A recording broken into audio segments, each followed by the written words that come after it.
one of the problems with mental health, and I don't know whether people talk about this that much, but it's like, unlike, obviously, like with a physical illness, it's like you can see the physical symptoms of someone being unwell. And a lot of the times there's physical symptoms that manifest as a result of mental illness. Like addiction is a symptom, or it can be. Obesity is another one. Like, all my weight problems are related to my how I feel about myself. And stress can manifest physically, which it's been doing for me lately. Like I'm very, very sore and tired in my body. But yeah, look, aside from that stuff, it's like you can't see mental illness, and so that causes all sorts of problems. The other thing, though, is that based on certain environmental and cultural factors, it's very hard to like perceive mental illness based on your relationship with mental illness as a construct and the sort of mental health institutions. Like class, I think, plays a major thing in this. Like, you see going and seeing a psychiatrist or a psychologist as being like what rich people do, or what like at least very middle class people do. And even though we had tons of mental health problems in our family, they were never diagnosed. No one ever went to therapy. No one ever talked about it as mental illness. They were just like, she's anxious. She's this. He's that. He's a little quirky. He's a little off. And I actually think that there's a really good aspect to that, because I think people get a little bit too over the top with diagnosing things prematurely and all sorts of stuff now. And it's like, according to everybody else is, ADHD or autistic or whatever. And it's like, maybe they're just, there's got to be a little bit of room for character and personality. Like a person can also just be a little eccentric. Like that's okay. They don't need to be labeled. But the flip side is that, what I'm talking about is like, cultural relationship to mental illness is that, it just didn't exist. Like in our family, mental illness didn't exist. I remember I have really distinct memories. Like I remember there was like a football player who at some point in the 90s, he was suffering depression, and he had to stop playing, or he was sitting out half a season, or he was sitting out a full season. I can't remember. I've got to look the guy up. I just have this distinct memory of like people in my family really shitting on the guy, being like, come on, you're getting paid to kick a ball around and you're unhappy? Like, what the fuck is wrong with you? And I mean, that's a pretty typical attitude. Like, lots of people still have that attitude, right? But it's so ironic that people in my family were espousing that attitude when they were so unwell. The point that I was trying to make is that, like, mental illness for the individual, it's not just about understanding what you have and getting treatment, like getting a diagnosis and getting treatment. It's accepting any relationship with mental health at all. Like, if you've been indoctrinated in a culture that's like everything is about willpower, everything is about mind over matter, and no one is having a meaningful discussion about that, and particularly if you come from a cultural background where talking about your feelings is just not done, it's not welcome, and then how alien the concept of going to therapy and talking to a stranger about your feelings, let alone paying a stranger to listen to you bitch, moan, and complain, which is how it's seen. It's like you're starting at such a low level. Like if you've had people in the family, mum goes to therapy, or dad's dad had a therapist for a time, or had a diagnosis. It's like you have like an entry point there. It's understood. It's like, it's something that exists in the world. But for me, coming from the background I came from, and I think this is relatable for a lot of people, it's not just about, like, as I say, getting the diagnosis and then getting treatment. It's about coming to a place in life where you're willing to consider mental health is real.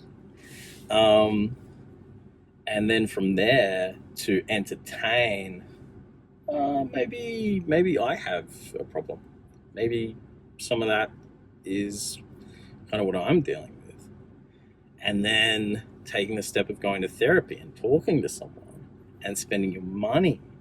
You're basically taking something that, to me,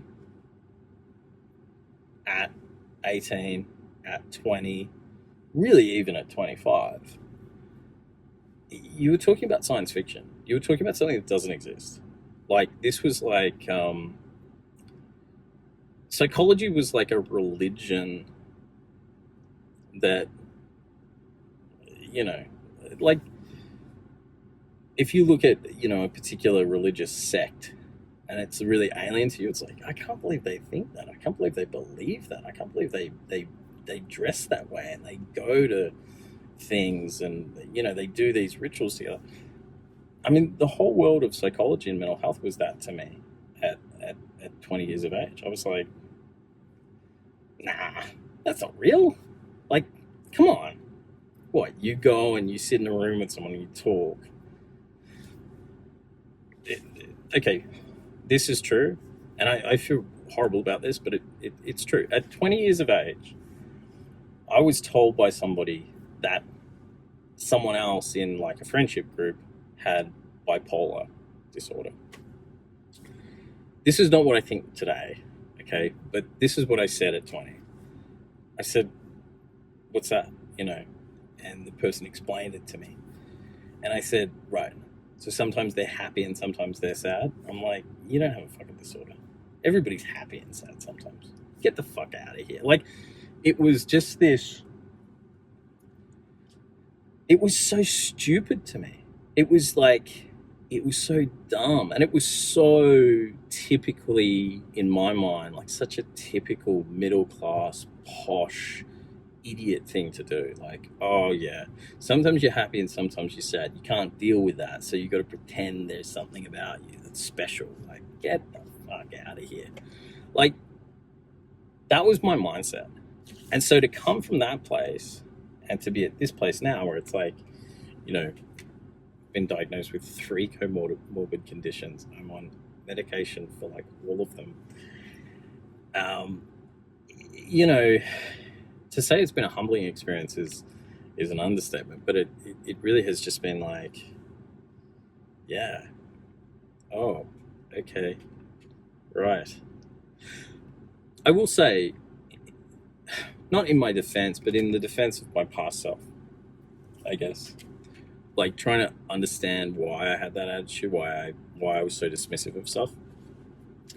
It was also defensive. It was also, obviously most people would be like, well, that sounds defensive, but it was protective, right? Like, if I let myself go there, if I let myself believe in mental health as something that needed taking care of, there's a few immediate problems would arise. One, I'd have to start taking care of my mental health, right? And I don't have the skills, resources, or support system around me to know where to start with that. The other thing is that I would have to start taking other people seriously and sympathizing with them, and empathizing with them.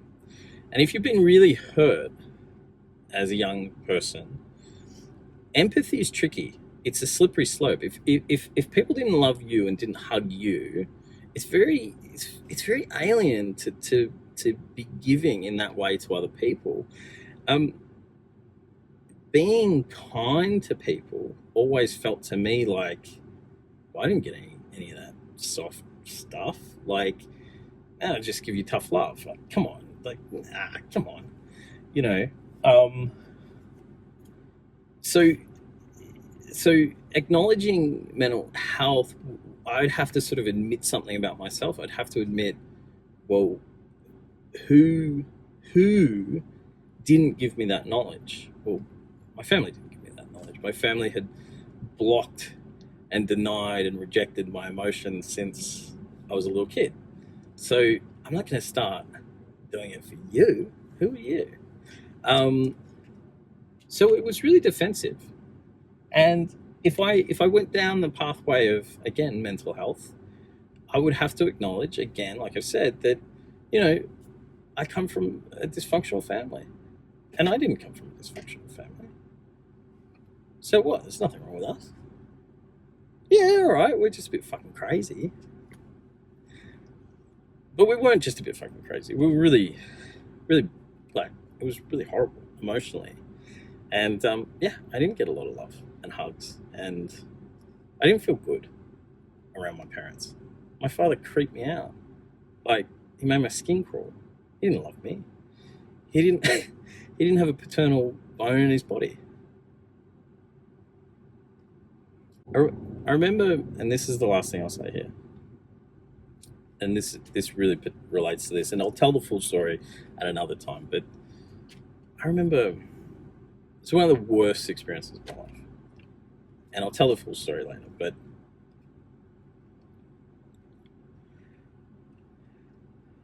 I was with somebody, and they were having a very bad day, and by bad day, I mean they were having an almost suicidal kind of a day, and I was having a bad day trying to look after them and trying to keep them safe.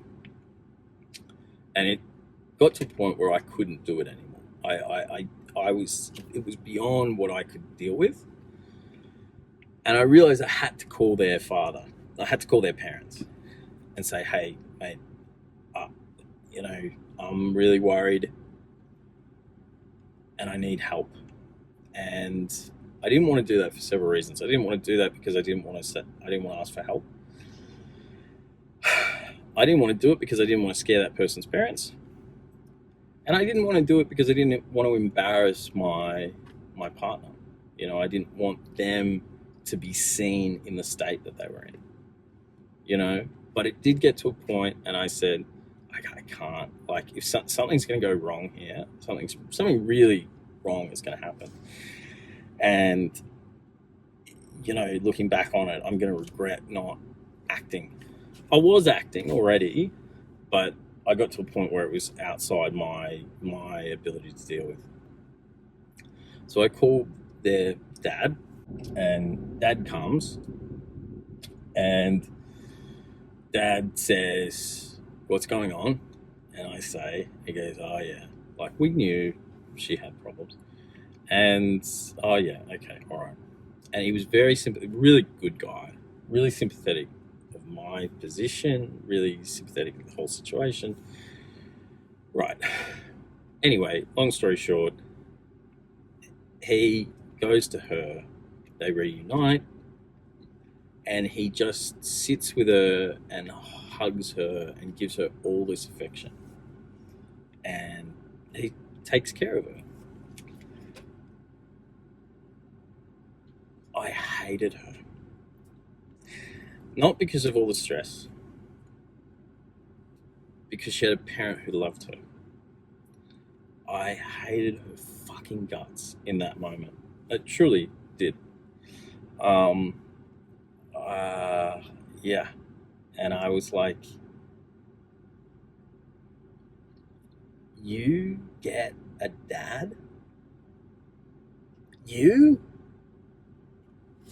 the one breaking down. I'm the one taking care of you. I should be rewarded with a parent who loves me. And I was envious. I was jealous. And despite all the stress of the day, and despite how much I really did care about her, I didn't want anything to go wrong. At that moment, at the end of the day, it just turned to bitterness and envy.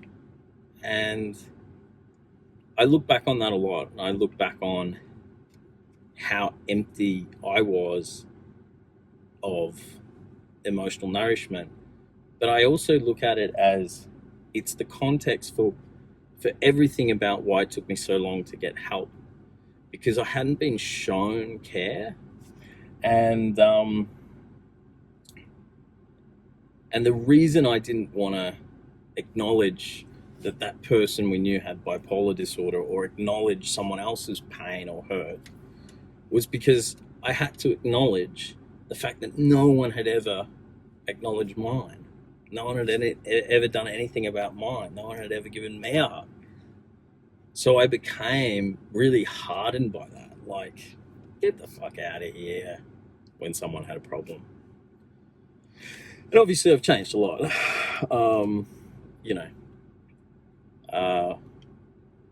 and I never felt comfortable being that way either. Like when I was dismissive of other people, that wasn't me. It wasn't natural to be that way. But I was just so hurt that I had, excuse me, because I was so hurt, I had to reject other people. So yeah, it's a long journey to coming to terms with mental illness. Not just because of the condition, not just because of starting treatment and getting on medication. It can be a long journey simply acknowledging that it's real at all, even in a cultural sense, which is insane. It's well, not insane, but it's, you know, it's a lot. It's quite a lot. That's quite a burden. So this is partly why these journeys can be so hard for people, and why people do struggle, is that they're not just struggling with the condition, the medical condition. What they're struggling with is a lifetime of being at odds with being someone who has that kind of medical condition. It's a lifetime of overcoming all kinds of cultural hurdles and obstacles as well.